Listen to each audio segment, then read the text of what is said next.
Teacher തുടങ്ങുന്നു. ആദ്യം പ്രധാന വാർത്തകൾ. ഇന്ത്യക്കാരടക്കമുള്ള വിദേശികൾക്ക് പ്രതീക്ഷ നൽകി കുവൈത്ത് തൊഴിൽ മന്ത്രി.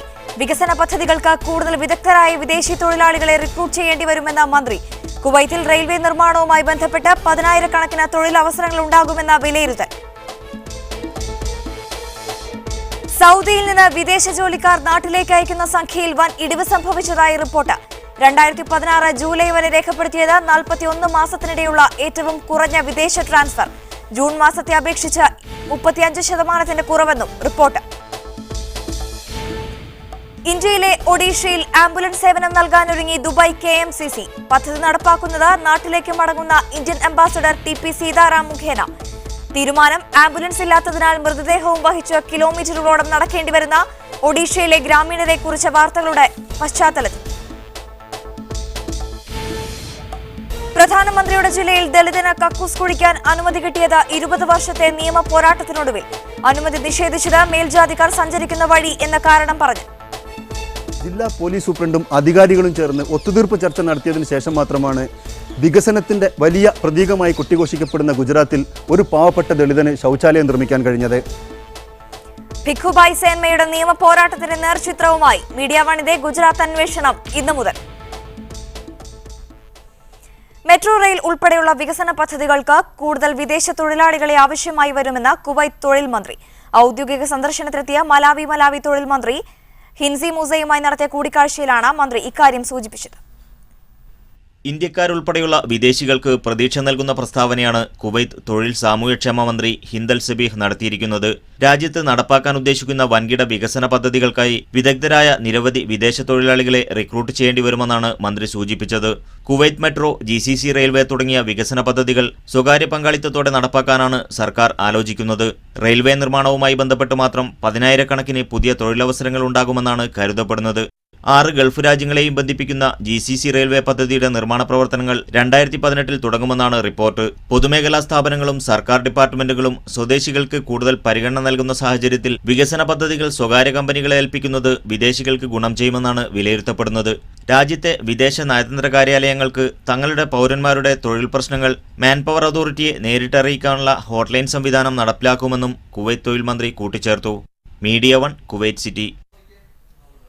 സൗദി അറേബ്യയിൽ നിന്ന് വിദേശ ജോലിക്കാർ നാട്ടിലേക്ക് അയക്കുന്ന സംഖ്യയിൽ വൻ ഇടിവ് സംഭവിച്ചതായി സാമ്പത്തിക മാധ്യമങ്ങൾ റിപ്പോർട്ട് ചെയ്തു. 2016 ജൂലൈ മാസത്തെ കണക്കനുസരിച്ച് കഴിഞ്ഞ 41 മാസത്തിനിടെയുള്ള ഏറ്റവും കുറഞ്ഞ വിദേശ ട്രാൻസ്ഫറാണ് രേഖപ്പെടുത്തിയത്. ജൂൺ മാസത്തെ അപേക്ഷിച്ച് 35% കുറവാണ് ജൂലൈ മാസത്തിൽ അനുഭവപ്പെട്ടത്. 2016 ജൂൺ മാസത്തിൽ 15.8 ബില്യൺ റിയാൽ വിദേശത്തേക്ക് കൈമാറ്റം ചെയ്ത സ്ഥാനത്ത് ജൂലൈ മാസത്തിൽ 10.3 ബില്യൺ റിയാൽ മാത്രമാണ് കൈമാറ്റം ചെയ്യാനായത്. വിദേശ ജോലിക്കാർ നാട്ടിലേക്ക് അയച്ച സംഖ്യയിൽ 5.5 മില്യൺ റിയാലിന്റെ കുറവാണ് ഒരു മാസത്തിനകം രേഖപ്പെടുത്തിയത്. ഇത് കഴിഞ്ഞ 41 മാസത്തിനിടയ്ക്ക് നടത്തിയ ഏറ്റവും കുറഞ്ഞ വിദേശ ട്രാൻസ്ഫറാണെന്നും സാമ്പത്തിക അപഗ്രഥനത്തിൽ പറയുന്നു. 2015 ജൂലൈയിലെ കണക്കുമായി താരതമ്യം ചെയ്യുമ്പോഴും ഈ വർഷത്തിൽ 19% കുറവുണ്ട്. കഴിഞ്ഞ വർഷം 12.7 ബില്യൺ റിയാൽ ട്രാൻസ്ഫർ നടന്നപ്പോൾ ഈ വർഷം അത് 10.3 ബില്യൺ റിയാൽ മാത്രമാണ്. സൗദിയിലുണ്ടായ 10 ദശലക്ഷം വിദേശ ജോലിക്കാരുടെ തൊഴിൽ മേഖലയിലുണ്ടായ പ്രതിസന്ധിയും അനിശ്ചിതാവസ്ഥയുമാണ് ഇത്തരത്തിൽ വിദേശ ട്രാൻസ്ഫർ കുറയാൻ കാരണമെന്നാണ് പ്രാഥമിക നിഗമനം. സൗദിയിൽ തൊഴിലെടുക്കുന്ന ഓരോ വിദേശ ജോലിക്കാരനും 1096 റിയാൽ സ്വദേശത്തേക്ക് അയക്കുന്നുണ്ടെന്നാണ് കണക്ക്. Media one, Riyadh. ഖത്തറിലെ പെട്രോൾ വിലയിൽ അടുത്ത മാസം കുറവുണ്ടാകുമെന്ന് ഊർജ്ജ വ്യവസായ മന്ത്രാലയം അറിയിച്ചു. സൂപ്പർ പ്രീമിയം പെട്രോളുകൾക്ക് 5 ദിർഹത്തിന്റെ കുറവാണ് ഉണ്ടാവുക. ഡീസൽ വിലയിൽ മാറ്റമുണ്ടാകില്ല. ഇന്ധനവിലയിൽ പെട്രോളിന് മാത്രമാണ് നേരിയ വിലക്കുറവ് അനുഭവപ്പെടുക.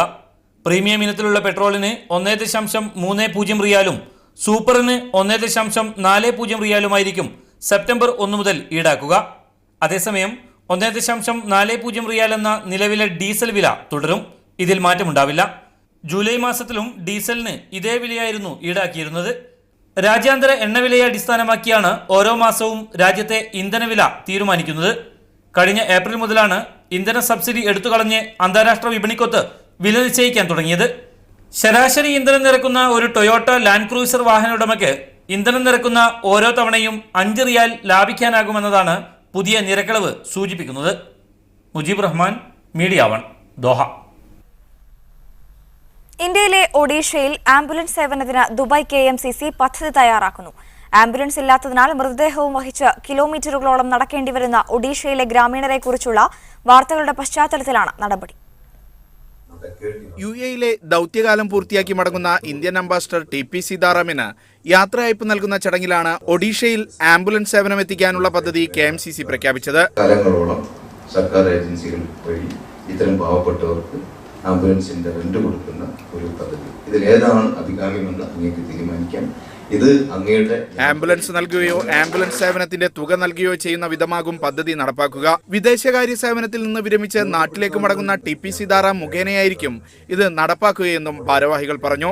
എംബസിയുടെ പ്രവർത്തനം കൂടുതൽ ജനകീയമാക്കാൻ തന്റെ കാലത്ത് ശ്രമിച്ചിട്ടുണ്ടെന്ന് അംബാസഡർ TP സീതാറാം മറുപടി പ്രസംഗത്തിൽ പറഞ്ഞു. പാണക്കാട് സാദിഖ് അലി ശിഹാബ് തങ്ങൾ യോഗം ഉദ്ഘാടനം ചെയ്തു. പ്രസിഡന്റ് PK അൻവർ നഹ അധ്യക്ഷത വഹിച്ചു. വ്യവസായ പ്രമുഖരായ Flora Hasan, advocate Sirajuddin, Basheer Pan Gulf, doctor Ahmed, Abdul Wahid Mayyeri, advocate Aslam, Umesh തുടങ്ങിയവർ സംബന്ധിച്ചു. Media 1 Dubai. സൗദി ഓജർ കമ്പനിയിൽ വേതനമില്ലാതെ പ്രതിസന്ധി നേരിടുന്ന ഇന്ത്യക്കാരുടെ ഒരു സംഘം കൂടി തിരിച്ചെത്തി. ഡൽഹി ഇന്ദിരാഗാന്ധി അന്താരാഷ്ട്ര വിമാനത്താവളത്തിൽ 7 മണിയോടെയാണ് 115 അംഗ സംഘം എത്തിയത്. സംഘത്തിൽ പത്തനംതിട്ട സ്വദേശി സിജു സാമുവലും ഉണ്ടായിരുന്നു. കേരള ഹൌസിൽ നിന്നെത്തിയ സംഘം ഇയാളെ സ്വീകരിച്ചു. നാളെ സിജു കേരളത്തിലേക്ക് തിരിക്കും. കൂടുതൽ തൊഴിലാളികൾ നാട്ടിലേക്ക് പോരാൻ സന്നദ്ധരായി നിൽക്കുന്നുണ്ടെന്ന് സിജു പറഞ്ഞു. സാഹചര്യം വളരെ ദയനീയമായിരുന്നു. നോർക്ക ഗ്രൂപ്പിൽ നിന്ന് 2000 രൂപ ഒരു ചെറിയ സഹായം ചെയ്തിട്ടുണ്ട്. മറ്റു മലയാളികളൊക്കെ എല്ലാവരും വരാൻ വേണ്ടി തയ്യാറെടുത്തിരിക്കുകയാണ്. അത് ക്ലിയറൻസിന് വേണ്ടി വെയിറ്റ് ചെയ്യണം. പ്രവാസി ക്ഷേമത്തിനായി ഒരുപാട് കാര്യങ്ങൾ ചെയ്യുന്നുവെന്നാണ് ഗൾഫ് നാടുകളിലെ ഇന്ത്യൻ മിഷനുകൾ അവകാശപ്പെടുന്നത്. എന്നാൽ കോഴിക്കോട് പെരുവൽ സ്വദേശി ബൈജുവിന് കുവൈത്തിലെ ഇന്ത്യൻ എംബസിയിൽ നിന്നുണ്ടായ അനുഭവം മറ്റൊന്നാണ്. ഔട്ട് പാസ് ലഭിച്ചു 2 മാസം പിന്നിട്ടിട്ടും നാട്ടിലേക്ക് മടങ്ങാനാകാതെ പ്രയാസപ്പെടുകയാണ് ഈ യുവാവ്. എംബസി ഉദ്യോഗസ്ഥർ നിർദ്ദേശിച്ച ട്രാവൽസിൽ നിന്നും ടിക്കറ്റ് എടുത്തില്ല എന്ന കാരണത്താൽ മനഃപൂർവ്വം തന്റെ യാത്ര വൈകിക്കുകയാണെന്നാണ് ബൈജുവിന്റെ പരാതി. 2015 ജനുവരിയിലാണ് ബൈജു ഇന്ത്യൻ എംബസിയിൽ അഭയം തേടിയത്. അറബി വീട്ടിലെ പീഡനം അസഹ്യമായതായിരുന്നു കാരണം. 1.5 കൊല്ലത്തിലേറെയുള്ള കാത്തിരിപ്പിനൊടുവിൽ ഇക്കഴിഞ്ഞ ജൂൺ 22-ന് ഇയാൾക്ക് എംബസി എമർജൻസി സർട്ടിഫിക്കറ്റ് അനുവദിച്ചു. ടിക്കറ്റ് എടുത്തു. എംബസി തിരിച്ചു ചെന്നപ്പോഴാണ് അവർ പറഞ്ഞത് ഇത് റിറ്റ്സിന്റെ ടിക്കറ്റ് അല്ല, ഇത് ബുധായിന്റെ ടിക്കറ്റാന്ന് പറഞ്ഞു. അപ്പോൾ തന്നെ നമ്മൾ തന്നെ അറിയുന്നത് ജയിലിൽ ഇത്രയും അധികം ട്രാവൽസ് ഉള്ളതെന്ന് നമുക്ക് അറിയില്ലല്ലോ. ഔട്ട് പാസിന്റെ കാലാവധി കഴിയാൻ ഇനി ആഴ്ചകൾ മാത്രം ബാക്കി. ബൈജുവിന്റെ മടക്കയാത്ര ഇപ്പോഴും അനിശ്ചിതത്വത്തിലാണ്. ആകെ 22 ദിവസം കറക്റ്റ് ഉള്ളൂ.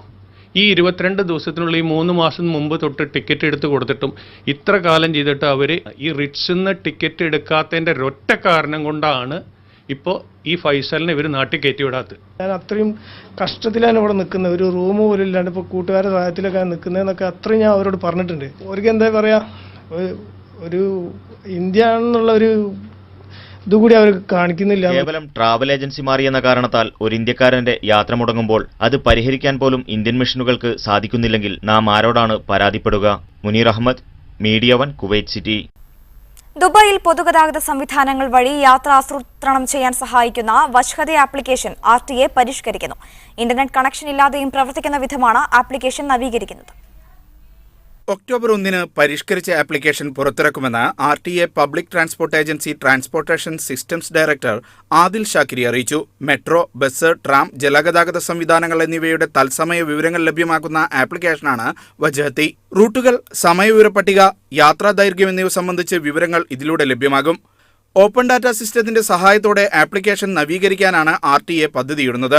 എല്ലാ സർക്കാർ വകുപ്പുകൾക്കും നവീകരണത്തിന് ആശയങ്ങൾ സമർപ്പിക്കാം. 2013-ൽ പുറത്തിറക്കിയതു മുതൽ വജ്ഹത്തി ആപ്പ് ജനപ്രിയമാണ്. ഈ വർഷം ആദ്യ പകുതി മാത്രം 6.57 ലക്ഷം പേരാണ് ആപ്പ് ഉപയോഗിച്ചത്. GPS-ന്റെ സഹായത്തോടെ പ്രവർത്തിക്കുന്ന ആപ്പിൽ ഉപയോക്താവ് നിൽക്കുന്ന സ്ഥലത്തിനനുസരിച്ച് തത്സമയ വിവരങ്ങളാണ് ലഭ്യമാക്കുന്നത്. Media 1 Dubai. അൽ ഹിന്ദ് ഹജ്ജ് ഉംറ നാഥന്റെ വിളികേട്ട്. ഹജ്ജ് കർമ്മങ്ങൾക്ക് ഭംഗം വരുത്തുന്ന ഒരു കാര്യവും ചെയ്യാൻ ഹജ്ജ് വേളയിൽ ആരെയും അനുവദിക്കില്ലെന്ന് മക്ക മേഖലാ ഗവർണറും കേന്ദ്ര ഹജ്ജ് കമ്മിറ്റി അധ്യക്ഷനുമായ അമീർ ഖാലിദ് അൽ ഫൈസൽ പറഞ്ഞു. പുണ്യസ്ഥലങ്ങളിലെ വിവിധ വകുപ്പുകൾക്ക് കീഴിലെ ഹജ്ജ് ഒരുക്കങ്ങൾ പരിശോധിച്ച ശേഷം നടത്തിയ വാർത്താ സമ്മേളനത്തിൽ സംസാരിക്കുകയായിരുന്നു അദ്ദേഹം. മക്ക, മിന, അറഫ, മുസ്തലിഫ എന്നിവിടങ്ങളിൽ നടക്കുന്ന ഹജ്ജ് ഒരുക്കങ്ങൾ ഗവർണർ സന്ദർശിച്ചു. തീർത്ഥാടന സേവന രംഗത്തെ മുഴുവൻ വിഭാഗങ്ങളും സത്യസന്ധതയോടും ആത്മാർത്ഥതയോടും കൂടിയ ശ്രമങ്ങളാണ് നടത്തിവരുന്നതെന്ന് അദ്ദേഹം പറഞ്ഞു. പുണ്യസ്ഥലങ്ങളുടെ വികസനത്തിനായി മക്ക വികസന അതോറിറ്റിയുടെ മുമ്പാകെ പല പദ്ധതികളുമുണ്ട്. അത് പഠനവിധേയമാക്കാൻ സൽമാൻ രാജാവിന് സമർപ്പിക്കും. ഇത്തവണയും മുൻവർഷത്തേക്കാൾ നിയമലംഘകരായ തീർത്ഥാടകരുടെ എണ്ണം കുറയ്ക്കുമെന്നാണ് പ്രതീക്ഷിക്കുന്നതെന്നും മക്ക ഗവർണർ പറഞ്ഞു. ഇതുവരെ 7,80,000 തീർത്ഥാടകർ എത്തിക്കഴിഞ്ഞു. ഈ വർഷം തീർത്ഥാടകരുടെ എമിഗ്രേഷൻ നടപടികൾക്ക് വേഗത വർദ്ധിപ്പിച്ചിട്ടുണ്ട്. കഴിഞ്ഞ വർഷം തീർത്ഥാടകർ വിമാനത്താവളത്തിൽ നിന്ന് താമസ കേന്ദ്രങ്ങളിലെത്താൻ 6 മണിക്കൂർ സമയമെടുത്തിരുന്നത് ഈ വർഷം 3 മണിക്കൂറായി ചുരുക്കിയിട്ടുണ്ട്. മക്ക മേഖല വികസന അതോറിറ്റിക്ക് കീഴിലെ പുതിയ പദ്ധതികൾ പൂർത്തിയായിട്ടുണ്ട്. 8 ആശുപത്രികളും 128 മെഡിക്കൽ സെന്ററുകളും ആരോഗ്യ സേവനത്തിനായി ഒരുക്കിയിട്ടുണ്ട്. മഷായർ മെട്രോ വഴി 3,11,000 തീർത്ഥാടകരെ ലക്ഷ്യസ്ഥാനത്തെത്തിക്കും. Media 1 Mecca. ദോഹയിലെ ഹമദ് രാജ്യാന്തര വിമാനത്താവളത്തിൽ നിന്ന് 22 കിലോ മരിജുവാന ഇനത്തിലുള്ള മയക്കുമരുന്ന് പിടികൂടി. വിമാനത്താവള കസ്റ്റംസ് അധികൃതരുടെ സൂക്ഷ്മമായ നിരീക്ഷണത്തിലാണ് ലഹരിക്കടത്ത് പിടികൂടാനായത്. എയർ കാർഗോ വഴി എത്തിയ മയക്കുമരുന്ന് 4 ബാഗുകളിലാണ് നിറച്ചിരുന്നത്. വിഷൻ 2030 പാതയിൽ മയക്കുമരുന്ന് മുക്തമായ രാജ്യമാക്കുകയെന്ന ലക്ഷ്യത്തിന്റെ ഭാഗമായാണ് കർശനമായ നിരീക്ഷണമെന്ന് കസ്റ്റംസ് അധികൃതർ വ്യക്തമാക്കി. ഡ്രൈവർമാരെ പോലീസ് പിടികൂടി വാഹനങ്ങൾ കണ്ടുകെട്ടിയതാണ് അബുദാബിയിൽ ഓൺലൈൻ ടാക്സി സേവനം നൽകിയിരുന്ന കമ്പനികൾ പ്രവർത്തനം നിർത്തിവെക്കാൻ കാരണമെന്ന് സൂചന. എന്നാൽ ഇതു സംബന്ധിച്ച് കമ്പനികളോ പോലീസോ ഔദ്യോഗികമായി പ്രതികരിക്കാത്തതിനാൽ സംഭവത്തിൽ അവ്യക്തത നിലനിൽക്കുന്നതായി ദി നാഷണൽ ദിനപത്രം റിപ്പോർട്ട് ചെയ്തു. കഴിഞ്ഞ ദിവസമാണ് ഓൺലൈൻ വഴി ടാക്സി സർവീസ് നടത്തിയിരുന്ന കാറീം, യൂബർ എന്നീ കമ്പനികൾ മുന്നറിയിപ്പില്ലാതെ അബുദാബിയിലെ സേവനം നിർത്തിവെച്ചത്. കമ്പനിയുടെ 50 ഡ്രൈവർമാരെ പോലീസ് പിടികൂടുകയും 70 കാറുകൾ കണ്ടുകെട്ടുകയും ചെയ്തതാണ് സേവനം നിർത്തിവെക്കാൻ കാരണമെന്ന് മാധ്യമ റിപ്പോർട്ടുകൾ ചൂണ്ടിക്കാട്ടുന്നു. തങ്ങളുടെ ഡ്രൈവറെ പോലീസ് പിടികൂടിയെന്ന് ഓൺലൈൻ കമ്പനികൾക്ക് വാഹനം വിട്ടുകൊടുക്കുന്ന സ്ഥാപനത്തിന്റെ മാനേജരും സ്ഥിരീകരിച്ചു. എന്നാൽ എന്തിന്റെ പേരിലാണ് ഇത്രയും പേർ പിടിയിലായതെന്ന് വ്യക്തമല്ല. 2013 മുതൽ കാറീമും യൂബറും അബുദാബിയിൽ പ്രവർത്തിക്കുന്നുണ്ട്. 18 കമ്പനികൾ ഇവർക്ക് വാഹനങ്ങൾ നൽകുന്നുണ്ട്. ഡ്രൈവർമാർ പിടിയിലാകുന്നതിലെ അവ്യക്തതയും ആശങ്കയുമാണ് സേവനം തൽക്കാലത്തേക്ക് പിൻവലിക്കാൻ കമ്പനികളെ പ്രേരിപ്പിച്ചത്. എന്നാൽ ഈ കമ്പനികൾ അബുദാബിയിലെ ടാക്സികളേക്കാൾ കുറഞ്ഞ നിരക്ക് ഈടാക്കുന്നത് നിയമവിരുദ്ധമാണെന്ന് trans Abu Dhabi general manager Mohammed Al Qamzi പറഞ്ഞു. ടാക്സികളുമായി മത്സരിക്കുന്ന വിധം ചാർജ് നിശ്ചയിക്കാൻ കമ്പനികൾക്ക് അധികാരമില്ലെന്നും അദ്ദേഹം വ്യക്തമാക്കി. അതേസമയം ഡ്രൈവർമാരുടെ അറസ്റ്റ് പോലീസ് ഇതുവരെ സ്ഥിരീകരിച്ചിട്ടില്ല.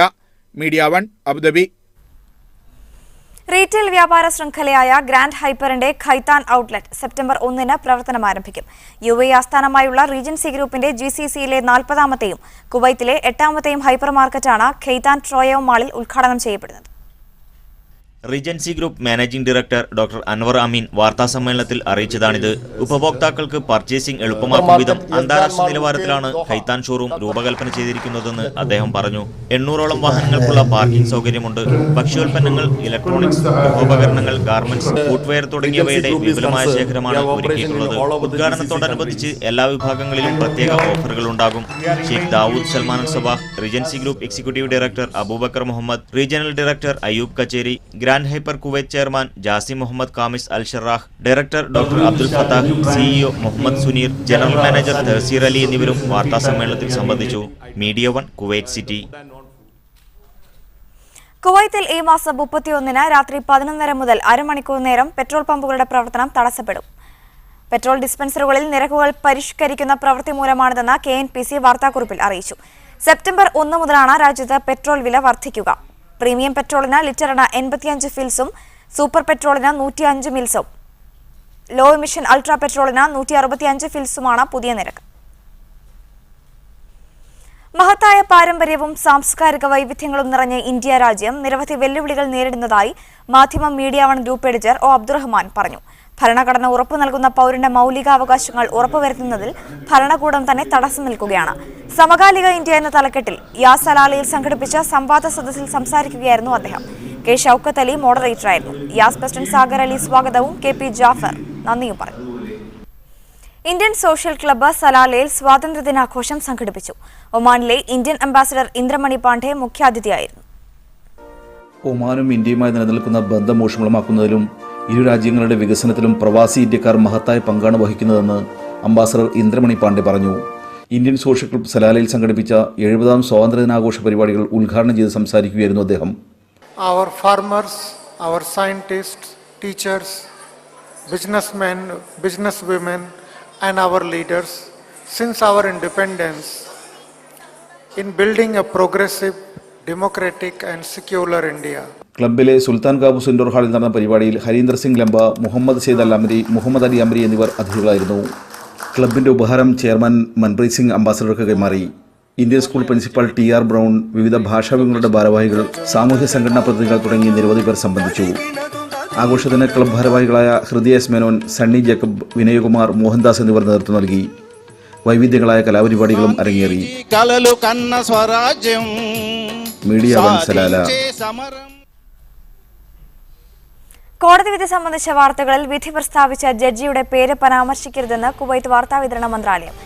ജഡ്ജിമാരുടെ ഫോട്ടോ, വീഡിയോ ദൃശ്യങ്ങൾ എന്നിവ പ്രസിദ്ധീകരിക്കുന്നതിനും വിലക്കുണ്ട്. ഏത് കേസുമായി ബന്ധപ്പെട്ട വിധിയാണെന്ന് സൂചിപ്പിക്കാൻ മാത്രമേ മാധ്യമങ്ങൾക്ക് അനുമതിയുള്ളൂ എന്നും വാർത്താവിതരണ മന്ത്രാലയം വ്യക്തമാക്കി. ബഹ്റൈനിലെ അനധികൃത താമസക്കാരും നിയമലംഘകരുമായ തൊഴിലാളികൾക്ക് ജോലി നൽകരുതെന്ന് അധികൃതർ. ഇത്തരക്കാരെക്കുറിച്ചുള്ള വിവരങ്ങൾ കൈമാറണമെന്നും പാസ്പോർട്ട് ആൻഡ് റെസിഡൻസ് അഫയേഴ്സ് അധികൃതർ പൊതുജനത്തോട് ആവശ്യപ്പെട്ടു. 5710 പ്രവാസികളെ ബഹ്റൈനിൽ നിന്ന് സ്വദേശത്തേക്ക് ഉടൻ തിരിച്ചയക്കും. ആഭ്യന്തര മന്ത്രാലയം നടത്തിയ അന്വേഷണത്തിൽ പിടിക്കപ്പെട്ട 351 തൊഴിലാളികൾ ഉൾപ്പെടെയുള്ളവരെയാണ് തിരിച്ചയക്കുക. ഇവരെ സ്വന്തം നാടുകളിലേക്ക് തിരിച്ചയക്കുവാനുള്ള നടപടിക്രമങ്ങൾ പൂർത്തിയായതായി അധികൃതർ അറിയിച്ചു. അറാർ മലയാളി സമാജം സംഘടിപ്പിച്ച ടൂർണമെന്റിൽ ഫാമിലി ടീം ക്ലബ് ജേതാക്കളായി. ഫൈനലിൽ ഏകപക്ഷീയമായ 5 ഗോളുകൾക്ക് ബ്രദേഴ്സ് അറാറിനെ പരാജയപ്പെടുത്തിയാണ് ഫാമിലി ടീം വിജയികളായത്. പെനാൽറ്റി ഷൂട്ടൌട്ടിൽ 4-5 ഗോളിന് അറാർ സ്ട്രൈക്കേഴ്സിനെ പരാജയപ്പെടുത്തി ഇൻഡോമി സ്ട്രൈക്കേഴ്സ് 3ാം സ്ഥാനക്കാരായി. ടൂർണമെന്റിലെ ഏറ്റവും നല്ല കളിക്കാരനായി ആബിദ് പട്ടാമ്പിയെയും ഏറ്റവും നല്ല ഗോളിയായി ഷംനാദിനെയും തെരഞ്ഞെടുത്തു. ടൂർണമെന്റിൽ ഏറ്റവും കൂടുതൽ ഗോളുകൾ നേടി ഫാമിലി ഗ്രൂപ്പിലെ അൻസാർ ടോപ്പ് സ്കോറർക്കുള്ള ട്രോഫി കരസ്ഥമാക്കി. സമ്മാനദാന ചടങ്ങിൽ സമാജം പ്രസിഡന്റ് ബഷീർ കരുവാരക്കുണ്ട് അധ്യക്ഷത വഹിച്ചു. ഹബീബ് തറയിൽ, മുരളി ഹരിപ്പാട എന്നിവർ ട്രോഫികൾ വിതരണം ചെയ്തു. ശരീരഭാരം കുറയ്ക്കുമെന്ന് അവകാശപ്പെടുന്ന ഗ്രീൻ കോഫി 1000 ഉൽപ്പന്നത്തിന് UAE വിലക്കുണ്ടെന്ന് ദുബായ് നഗരസഭ അറിയിച്ചു. ഉൽപ്പന്നം 2013 ആരോഗ്യ മന്ത്രാലയം നിരോധിച്ചതാണ്. UAE വിൽക്കാൻ ഇതിന് അനുമതിയില്ല. ആരോഗ്യത്തിന് ഹാനികരമായ സിബുട്രാമിൻ, ഫിനോഫ്തലീൻ എന്നീ രാസവസ്തുക്കൾ ഉൽപ്പന്നത്തിൽ അടങ്ങിയിട്ടുണ്ടെന്ന് പരിശോധനയിൽ വ്യക്തമായിരുന്നു. ഇവ ശരീരത്തിലെത്തിയാൽ ഹൃദ്രോഗത്തിനും ഉയർന്ന രക്തസമ്മർദ്ദത്തിനും സാധ്യതയുണ്ടെന്ന് നഗരസഭ അറിയിച്ചു. ഇതോടെ മിഡ് സ്റ്റാർ ഇവിടെ പൂർണ്ണമാകുന്നു. കൂടുതൽ വാർത്തകൾക്കും ദൃശ്യങ്ങൾക്കും ഞങ്ങളുടെ വെബ്സൈറ്റ് സന്ദർശിക്കുക. ഇനി സ്പെഷ്യൽ എഡിഷന്റെ പുനഃസംപ്രേഷണം കാണാം. Good night.